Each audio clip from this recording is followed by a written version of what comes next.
여러분 안녕하십니까? 매일 저녁 9시에 유튜브에 김조영이라고 치시면 만날 수 있는 법률사무소 국토의 김조영 대표 변호사입니다. 재건축 재개발 중에 임원대의원들의 공부방 강좌 6강좌입니다. 12번째인데 지난 시간에 정비업체의 중요성에 관해서 많이 말씀을 드렸습니다. 이 정비업체가 이제 정식 명칭은 정비사업전문관리업자인데 이 정비사업전문관리업자가 추진위 단계부터 해산 청산시까지 조합 업무 추진위원회 업무를 지원하기 때문에 굉장히 중요해요. 어떤 의미에서는 제일 중요할 수가 있습니다. 정비업체가 제대로 일을 하느냐 마느냐에 따라 가지고 조합이 제대로 진행되느냐 아닐 수도 있어요. 그래서 정비업체를 잘못 선정하면 어떤 정비업체는 자기들하고 입이 맞는 업체들만 협력업체로 선정을 해서 조금 잘못되게 운영돼 가는 경우도 또 있습니다. 그리고 그 협력업체하고 뒷거래도 하는 경우가 많아요. 그러면 제대로 될 리가 없겠죠. 그래서 이 정비업체 선정이 굉장히 중요한데 그러면 어떤 식으로 선정을 해야만 제대로 된 정비업체를 선정할 수 있느냐에 관해서 저 나름대로 25년간 약 250여 개의 재건축 재개발 등 추진조합 관련 자문 또는 소송을 한 경험을 가지고 오늘 이 시간에 정비업체에 관해서 한번 보겠습니다. 첫 번째, 정비업체 선정할 때 핵심적으로 체크해야 될 사항이 있어요. 임원대의원들이 주로 이제 정비업체 선정하는데 가장 기초 작업을 하고 총회에서 선정을 할 텐데 대부분 총회에 보면 임원대의원에서 올라온 배정기준표의 점수를 보고 점수 제일 많은데 찍습니다. 거의 뭐 잘 모르니까요. 간혹 가다가 배정기준표상의 점수는 많은데 가격이 좀 비싸다. 근데 배정기준상의 점수가 조금 낮은데 가격이 많이 싸다. 그러면 이쪽도 던지는 경우도 있죠. 어쨌든 임원대의원들이 다 결정한다 해도 과언이 아닌데 이럴 때 어떻게 체크를 해야 되겠냐는 거죠. 자, 무엇을 중시 여겨야만 될까요? 회사 자본금이 많으면 좋을까요? 물론 많으면 좋은데 이게 과연 정비업체하고 무슨 상관이 있느냐? 회사 자본금을 요구하는 이유는 혹시 우리 정비업체가 우리 조합에 잘못했을 때 손해배상 청구를 해야 되는데 그때의 경우에 손해배상 청구를 하려고 그러면 자본금이 좀 있어야 된다. 그러니까 자본금 많은 데가 좋다라고 할 수 있지만 대부분의 회사들은 자본금 다 쓰고 없습니다.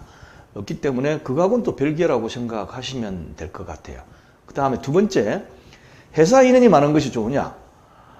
지나보면 알겠지만 우리 조합이나 추진위 업무를 전담해서 하는 정비업체 직원은 1명, 많으면 2명.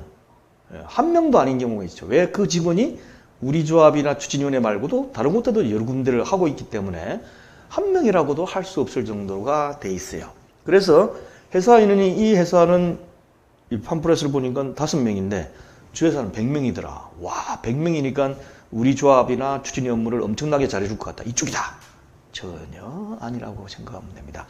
예를 들면 제가 피부가 잘못돼가지고 삼성병원이 제일 이제 알려져 있으니까 서울 삼성병원에 가가지고 진료를 받으려고 갈 때 뭘 찾죠? 피부과 전문의 중에 내 피부 이런 걸 잘할 수 있는 사람이 누굴까라고 해가지고 내가 그 예약을 하는 것이지 다른 과 직원이 많은 거는 의사가 많은 건 나하고 관계없잖아요. 예, 마찬가지로 정비업체라 그래가지고 정비업만 하는데 회사 직원이 뭐 100명이다 이런 데는 잘 없습니다. 예, 그래서 혹시 다른 일을 하고 있는데 그 중에 일부 정비업 파트가 있어가 잘한다 그러면 다른 인원은 전혀 관계가 없는 거죠. 마찬가지로 이것도 전혀 고려가 될 수도 없습니다. 세 번째 중요한 키포인트입니다. 우리 추진위원회나 조합의 업무를 전담하는 직원이 몇 명이냐. 전화를 걸어보니까 우리 조합이나 추진위 담당하는 담당자가 고과장이다. 그럼 고과장이 우리 업무만 하고 있으면 좀 정확하게 알 수 있는데 한 6개 조합이나 추진위를 담당하고 있더라. 그럼 전화 걸다 보면 막 헷갈릴 수도 있어요. 예, 그럴 수 있습니다. 그래서 우리 직원이 과연 몇 개를 담당하고 있느냐 또는 우리 조합을 담당하는 직원이 몇 명이냐. 많으면 1명, 더 많으면 2명 밖에 안 될 겁니다. 네 번째, 저가 입찰이 좋은가? 좋을 수도 있고 안 좋을 수도 있어요. 신생업체는 가격을 좀 낮게 해야만 입찰 당첨될 가능성이 많기 때문에 낮을 수가 있습니다. 예를 들면 어느 업체에 있던 유명한 능력 있는 사람이 나와 따로 새로 차렸다. 그러면 그 사람이 새로 차리면 실력이 좋을 수가 있어요. 그리고 새롭게 들어가야 되니까 가격을 좀 낮게 들어가죠. 이도 여러 가지 고려사항이 별도로 있습니다. 다섯 번째, 전담하는 직원의 능력과 또 그 업체 대표의 능력도 봐야죠. 전담하는 직원, 대표는 막 경력이 화려해. 근데 전담하는 직원이 샘빙이야. 흔히 하는 말로. 물어보면 몰라. 추진 단계에서 내가 좀 물어보다가 조합 설립인가 나오고 나서 내가 조합장인데 공부를 딴 데 막 하고 김정면에서 동영상 강좌 막 듣고 해가지고 물어보면 이 녀석이 나보다 더 몰라. 그러면 어떻게 되겠습니까? 그 다음에 지금까지 수행한 정비사업 업무 건수도 굉장히 중요하죠. 왜냐하면 우리 흔히 말하는 완턴 이러잖아요. 추진 단계부터 해산 청산까지 다 해봤다 그러면 쭉 앞으로 어떤 일이 생길지 알기 때문에 할 수 있는데 지금 코앞에 밖에 못 해봤다. 그러면 좀 다를 수가 있겠죠. 자, 그 다음에 일곱 번째, 많은 경우에 빠뜨리고 있는데 추진위원회나 조합사무실에 한 명을 상주 파견토록 해주십시오. 그러면 정비업체가 돈 더 달라 그럴 거 아니야. 돈 더 주세요. 돈 더 주시고 우리 추진위원회나 사무실에 상주에서 우리 조합이나 추진위원회 업무만 보는 사람을 한 명 하고 그걸 정비업체 용역비에 올리라니까. 그러니까 입찰 공고 될 때 우리 조합 사무실에 한 명을 상주에서 파견해야 된다는 조건을 붙이고 거기에 따라서 입찰을 받는 거죠. 그래서 각 업체별로 이래 가지고 우리는 한 명 파견할 때 얘 직원이 한 300만 원 간다. 그럼 대충 따져가지고 하면 될 거 아닙니까? 이 용역비가 생각보다 적다면 적고 많으면 많습니다. 만약에 300만 원짜리 파견하는 사람, 아니면 400만 원짜리 1년 4천만 원 내지 5천만 원, 그죠?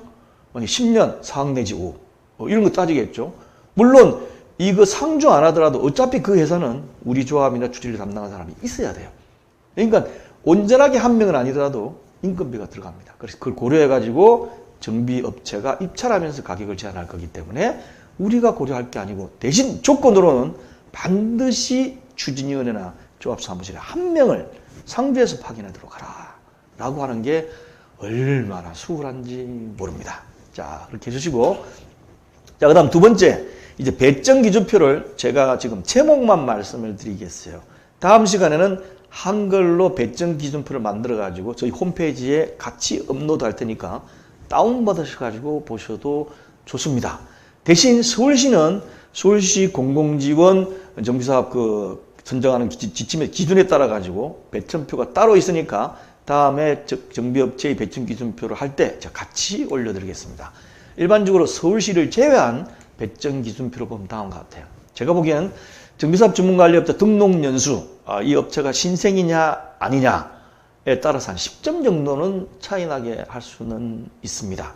그래서 예를 들면 10년 이상 10점, 5년 이상 8점 이런 식으로 많이 하는데 맨 밑에 보시면 아시겠지만 전 그런 식으로 점수 매기기를 원하지를 않아요. 그렇게 되면 특정 업체가 10점을 받도록 할 수 있어요. 예를 들면 우리가 접촉하는 정비업체가 한 20년 된 업체다. 그러면 정비사업 관리업자 등록 연수가 20년이다. 20년이다. 그래야만 10점. 20년 안 된 데는 빵점. 이래 뿌리면 어떻게 되죠? 그 업체를 밀어주는 거잖아요.